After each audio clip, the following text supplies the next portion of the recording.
All right. We are about to go live here. So for those of you on YouTube, we are about to go live with my private community, which I do every single Sunday night at 8 p.m. The guys are just logging in right now. So I thought I would kind of pull you into the world, pull you into what these coaching calls are like every Sunday night, getting these guys prepared to absolutely crush it and dominate it from Monday to Saturday. The reason why we decided to do these calls on a Sunday night is just basically gets everybody mentally prepared for what's to come from Monday to Saturday. So we're just about to get started here in a few minutes. So if you guys will just hang tight, we will let you know. The party is about to get started.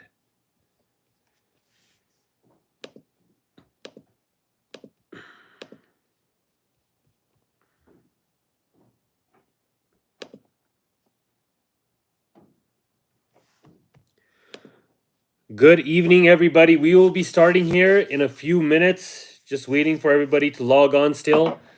Hope you guys are doing freaking awesome. But we'll be starting here in a few seconds. And guys, if you're part of this call, all I ask is that first thing is that your video is on. The next thing is that you please mute yourself. Unless you guys have any questions at the end, which we'll get to. And also make sure you have your name. Just so we know who you are.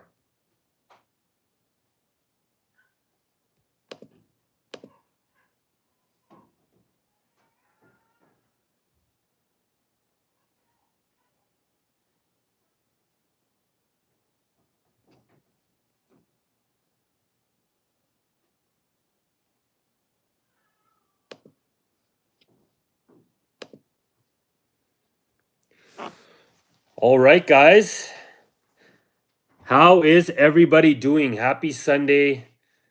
Happy weekend. And hopefully you guys are having a great January. Hopefully you're off to a great start in January here. We are what's the date today? January 12th? I think it's January 12th today. 12 days in already to 2025. Who thought we would be here? Hopefully you guys have all started off in the right direction. Hopefully, if you haven't, hopefully you're getting your mindset off to the right start. But guys, it's January 12th, and here we are. And I'll tell you what's going on with me right now. As you guys have probably seen on social media, I'm doing 75 hard right now, which is basically is just to push myself to get myself to the next level that I want to go to. But for those of you who are on this call right now, I'm going to talk about something a little bit different today. What I really want to talk to you guys about, I was thinking about how you guys are doing, where everybody is headed, and congrats to those of you who are crushing it on social media right now. Okay? I see you guys. I see you guys are on social. I see you guys are crushing it. And I'm proud of you guys. You guys are there on your stories. You guys are showing up every single day. You won't see the fruits of your labor right away, but you will see the fruits of your labor 5-10 years from now. The great thing about the automotive industry, guys, is there are people who are in this business who have done it the right way, and they've been in this business for 10 years and they built it the right way now, and they don't have to chase after customers. They don't have to do any of that crap that we all hate doing. They don't have to make those phone calls. They're basically reaping their rewards, and that's the same thing that any good financial advisor does when they're building their book of business. That's exactly what you are doing as well. When you are on social, you are building your book of business. So I urge you guys, if you are not on social yet, I urge you guys to get all over social media.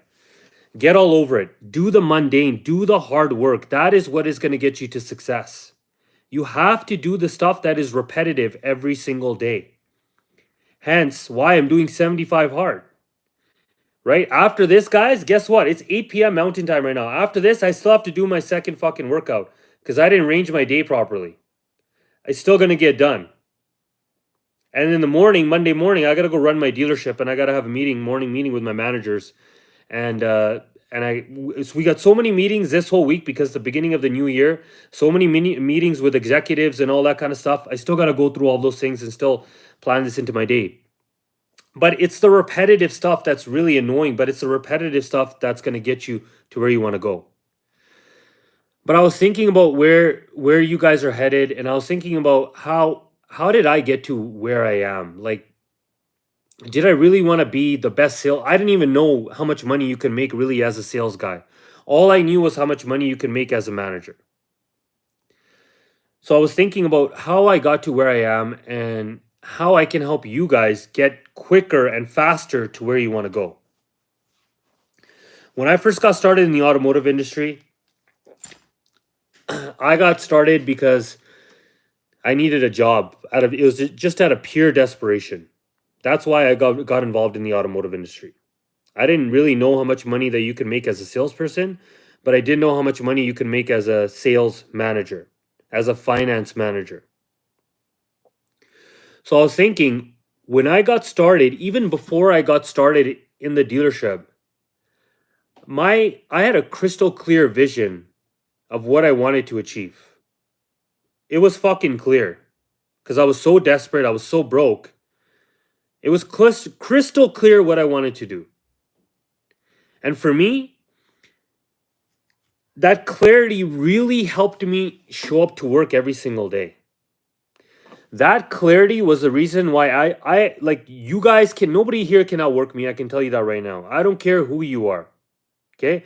I was willing to give up everything that I had, but that was the only reason why I was willing to give up everything that I had, because I was crystal clear on what I wanted. And I remember all I ever wanted before I got into the automotive industry, I wanted to be a sales manager. That's all I wanted. It was crystal clear. I didn't want anything else. I was just so fucking broke. And I knew one of my friends was a finance manager. He told me to become a sales manager, and that's all I wanted to do. So I was thinking, how did I get to where I was? It was because I had a clear vision and I had crystal clear clarity on what I wanted. I was super clear. So when I came into the automotive industry, I just wanted to be a sales manager. So to you guys, what I would ask is that, what is your vision? I really want you guys to get clear on, look, there's two paths, guys, here. Okay? And I want you to get clear on it right now. Where do you want to go? There's actually three paths that you can go. Okay? Well, there's three management roles. You can be a salesperson, you can become a finance manager, or you can become a sales manager. Okay? I want you to get crystal clear on one of those three things right now. That's it. I don't care. If you don't, that's fine. If you don't want to be a salesperson for the next 5-10 years, that's fine. Okay? There's big money to be made if you become a general manager or a GM of a dealership as well. So I want you to get clear on those three things, because if you don't have that clarity of what you want or what you want your life to look like or where do you want to be in your career, it's very tough to show up to work every day. And I'll tell you what, if you want to be at the top, if you want to make the money that the 1% are making, if you want to make close to $200,000 a year, 250 or 300, you have to be crystal clear, because it's gonna fucking suck. So I was thinking, when out of pure desperation, bad habits, bad decisions, total immaturity, when I started in the automotive industry, I knew I wanted to become a sales manager. So the first thing that I had was crystal clarity. I had a vision. I knew my ticket out of poverty, my ticket out of living paycheck to paycheck, my ticket to get out of my basement, which I was living in, my ticket to, give my wife like some sort of decent life. Hopefully give my kids some sort of decent life, was me becoming a sales manager. I was just crystal clear on that. So after you get a vision and you're crystal clear, because I want you to be crystal clear, salesperson, finance manager, or sales manager. That's it. Get crystal clear on those things. After I got crystal clear on that, the second thing for you guys would be, if you want to write this down, but You need to write this down, and you need to find out, what are you willing to do in order to have your vision come true? What are you willing to do? I remember I was willing to lose everything. I was willing to give up. I was willing to give it all up. Again, some of you guys are a little bit comfy. Maybe you have some, I don't know, maybe you're still living with your parents, or maybe you're okay making 4 or 5K. But for me, I was so desperate that because of that clarity and because of the vision that I had, it made it so clear to me what I was willing to give up in order to have my vision come true. So I was thinking, I got to become a sales manager so fast because I remember the day when I worked 45, it was about 45, 46 days in a row. Okay, that was my all-time record. We were open on Sundays, by the way. I'm not talking about this, some dealerships are closed on Sundays. I'm talking I worked 7 days in a row. But why would I even do that? I was thinking, what made me want to go so far and work so hard? It was because I had a crystal clear vision. I was clear. I wanted to become a sales manager. That's it. So I was at the dealership all the time. I was making sure that I was with my managers. I was making sure that the owner saw me there every day. And guess what? I was willing to give up everything. I was willing to give up my friends, my holidays. I told my wife, I said, you know what, I'm doing this for you, but if this costs me my relationship, I'm willing to do that as well. I'm doing this for you. But in order for me to become the best version of myself, in order for our dreams and stuff to come true, this is what I need to do. So the reason why I was able to work so hard, and that's all I had. I didn't have, honestly, I was a good salesperson because I was working at the laptop place before. I had fucking crazy amounts of confidence. Yes, I did. But my work ethic was what got me through. My work ethic literally did. So for those of you who might be thinking okay, how am I going to get to 10, 15, $20,000 a month? How am I going to get there? I literally am telling you what it's going to take. Literally, I'm telling you. At the beginning, do I work 7 days a week now? No, I don't. I have Sundays off, and I take my Wednesdays off, and I spend it with my family, and I learn from my mentor to buy back my time. I buy back my time now. The money that I spend, I use it in order to have more time so I can do the things that I enjoy doing because I have that money now. But when you're at the beginning, everybody's trying to get to the top. Everybody, right now, you guys are all at the dealerships that you're at. Everybody is trying to get to number one spot as a salesperson. Everybody's trying to get to become a finance manager. Everybody's trying to become a sales manager. It's one of those three things. So for you have to figure out, what are you willing to do in order to get you to your goal? You literally have to write it down. For me, it was just I just had to work hard. That was my only way out. So as I was thinking what I could do to help you guys, I think as this year starts, as this year begins, I want you guys all to get crystal clear on what do you want to do. You want to stay a salesperson? That's fine. Then just stop thinking about other things. You want to become a finance manager? Then write that down and tell yourself the truth. You want to be a general manager of a dealership one day? You're going to have to go to the sales manager route. Okay? And as a GM, I can tell you right now, you're making over $300,000 a year. No matter which dealership you're at. Okay? That's fucking life-changing money. That's kind of money where you start retiring people in your family. You start taking care of your parents. You start setting a lot of money aside now. A lot of you guys are saving money right now, which is great. You're developing that habit. But if you can progress your careers even further along, you're going to start stacking so much money, so much more faster. So you can start, investing in things that are actually going to get you wealthy. So I'm curious to see with all of you guys here. Okay, drop in the comments below right now. Drop in the chat. What do you want to do? You want to dominate as a salesperson? You want to dominate? You want to become a general manager one day? Is that what you want? Or you want to become a finance manager one day? Which route do you want to go? You got finance managers, easily you're making over $200,000 a year. And as a sales manager, you're going to have a stepping stone. There's going to be steps that you're going to need to take. And I'll tell you one thing.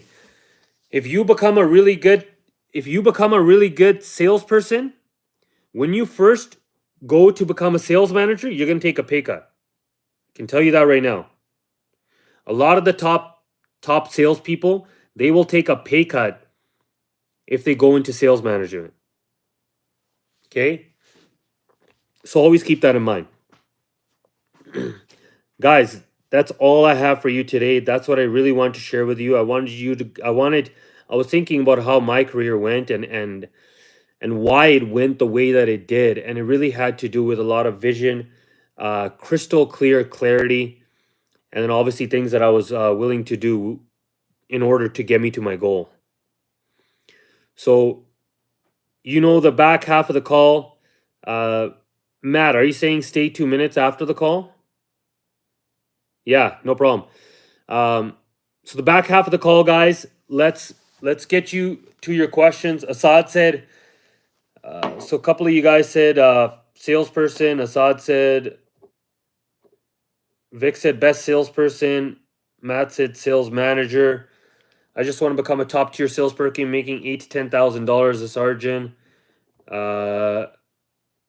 Julian, owner, love it, buddy, love it. Ryan, salesperson. And Assad, try for financer, but ultimately GM. You could definitely become a finance manager and become the GM. But remember, the goal should always be for you to become a GM. You can go both the routes. But if a GM is the way you want to go, then at least you're crystal clear now on what you want. And I've told you, if you ever want to go that route, become a general sales manager, become a GM, at the beginning, you're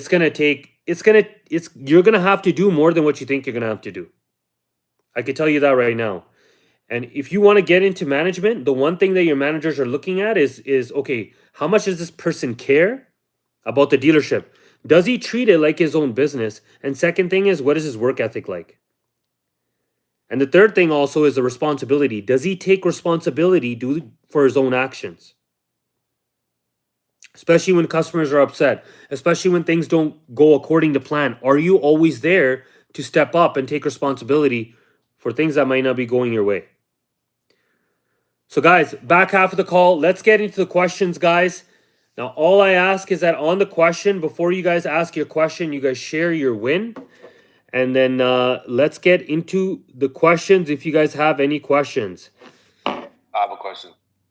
Yes, Mr. Assad, how are you, brother? I'm doing good, Vishal. How's everything going? Good? Good. Share your win and let's get into the question. My win is closed my Saturday appointment. Sold a 2022 Pilot EX with 30K. Yeah. CPO car, very nice car, one owner. Awesome. Customer is really happy.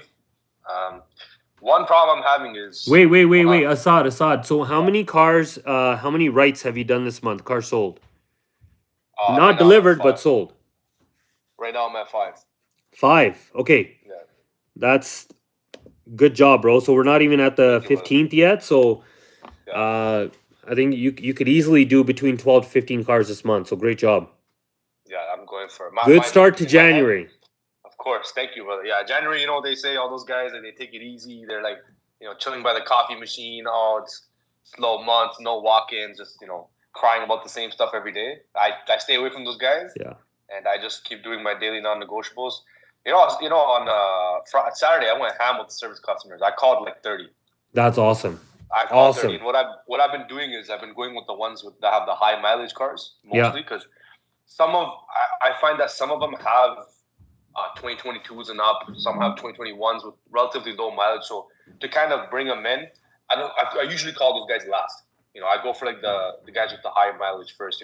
Yeah. So if I have an Odyssey that'll come in with low miles, and I see a customer that has a 2013 with like 320,000, call that guy, let them know, hey, you know what's funny? The term you gave me, the vehicle transfer specialist, I forgot what was it. Vehicle exchange coordinator, vehicle transfer exchange, specialist, call it whatever you want. You're a specialist. It works. And it starts with vehicle.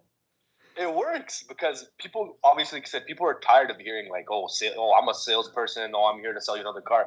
But when they hear that, they're like, holy shit, this guy's like some new role, like some new person. And they're like, I literally sparked up so many conversations with people. It's absolutely ridiculous. And that's pretty funny. I'm like, damn, that shit worked. Like, that's the thing. Like, if you actually do what I say to actually do, it works. But you just have to, like you said, man, like you just have to do the daily non-negotiables. That's what you have to do. Yeah, I got to do the boring stuff. Like, without the boring stuff, you're never going to be able to get to the exciting stuff. No. You know what I mean? Like, like, so great job, bro. Like, I remember when you first started, and by the way, if you guys don't know, Assad was the first guy that I ever coached for free. For free. It was just me and him. He's the first guy that texted me. I said, bro, he's like, what do you charge? I said, nothing. I'm going to coach you for free. Let's go. Changed my life. I just started right then in the industry as well. And I was like watching videos. I'm like, man, I got to get ahead of the game. And I came across like a fellow Canadian content creator because I find like US guys, like they have a bit of a different lingo. It is the same, sales is sales. But, I seen Vishal was one of the only Canadian content creators in the automotive sales. I was making videos. And I'm like, oh, this guy has, in all of his videos, you were putting your number. I'm like, this is the Canadian number. I'm like, just text it. It's a BC number. Text me a time. I got your back for life. I'm like, hell yeah. Let's see where this takes me. Yeah. Now we're here. Yeah. But one problem I'm having at work, brother, is what's going on? With the new.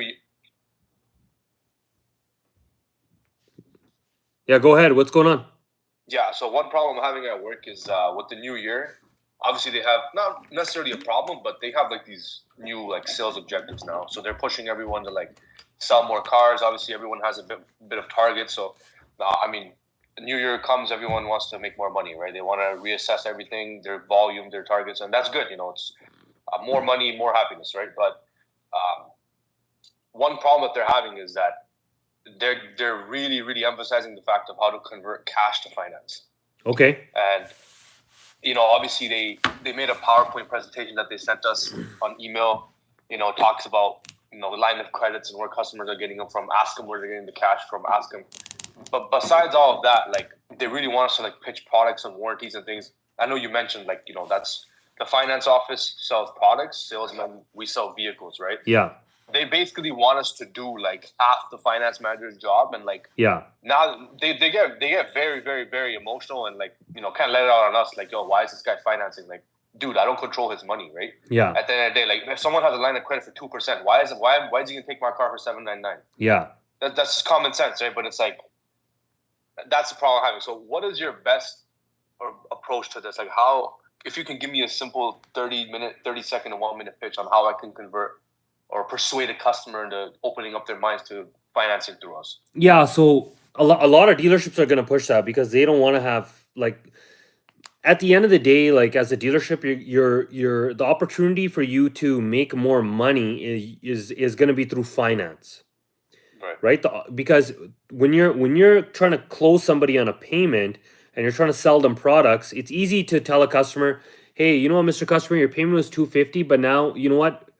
For only $275, just $25 more, I can get you 4-way protection. I can get you undercoating and rust. I can get you life insurance. I can get you ceramic coating. I can get you extended warranty, all included in this payment as well, so your vehicle is fully protected, right? If you try to pitch that same thing to a cash customer, it's going to be like $7,000 more. Hard to sell a cash customer finance products versus a finance, right? So, and also with the banks will also give anybody a kickback if they finance through your dealership. So that's why dealerships really want that. Okay, and the other reason why is because there's a lot of vehicles which dealerships will lose money on by selling the car. Because if they bought a lot of their cars from auction, most likely if they priced it aggressively, they're not making money by selling the used car. Just so you know. Yeah. They're probably losing a couple $100 and they got to pay you. They don't really want to sell the car to a client that's or they really want a finance customer. That's why. Okay. But I don't really like sales guys. I've never been the type of manager who wants sales guys converting customers to cash. I've never been that way. Okay. I always wanted my finance team doing that. I wanted my sales guys just to go out and sell cars. Yeah. Okay. But there are some things that you can do along the sale which can help you convert that customer to cash. Okay. Right. So if you have a client who's paying cash, you ask him a couple probing questions like, okay, where's he getting where's his cash coming from? Hey, just so you know, Mr. Customer, we've been going through a lot of fraud lately. Do you mind me asking where are you going to be getting the cash from? Is it just something that you have saved in the bank account, or is it from a credit line, or is it from your, or are you taking it out of your home equity line of credit? Okay, so ask him that. Ask him that way. Okay, so customer doesn't get offended. Okay, if you ask a customer, oh hey, by the way, where are you getting the cash from? They're gonna get pissed off. They're gonna say, why the fuck do you care? It's my cash. Okay. Yeah, like I have a job. Yeah, but you have to phrase it that way. You have to phrase it that way, saying, "Hey, Mr. Customer, you know what? There's been a lot of fraud going on recently. So, do you mind me asking, where will you be getting the cash from? Is it from like a home equity line of credit? Is it a line of credit, or do you just have cash set aside?" Okay. And then after they say that, say, "Hey, Mr. Customer, so we have, there's two types of prices." This is what I would honestly say. I would say, "Hey, there's two types of prices right now. We have I can get you a cash deal or I can get you a finance deal. Two types of prices. Finance deal is we're going to be able to give you a lot better deal on if you're financing. On a cash deal, not so much." Yeah.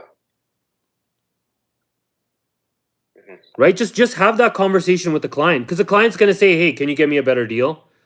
Yeah. Can you give me a discount?" Say, "Honestly, man, like if I can get you a better discount, but you got to be willing." Like, I don't even want you saying these things. Like, you know what you're gonna have to do is you're gonna have to say, "Oh, you know what? You only have to have the finance contract for 8 months." Because what happens if the client pays off the finance contract before 8 months, your dealership's gonna get a chargeback. Right. And then it doesn't make sense either way. Yeah, So that's the problem. And then like most guys, like they think these guys are idiots. Like they read the bill of sale and they see gap, they see the comprehensive warranty, they see the anti-theft and the paint protection and rim protection, and they're like, "What the hell is this?" yeah. Right. So because the finance managers, I think, aren't really necessary. One of them who I work with is this guy's the laziest motherfucker ever. I hate this guy. This guy doesn't even send the get readies on time. Doesn't even send like it's like he's being babied to do this, and I did all his paperwork already. yeah. Yeah. So it's like maybe it's a management issue as well. However, it's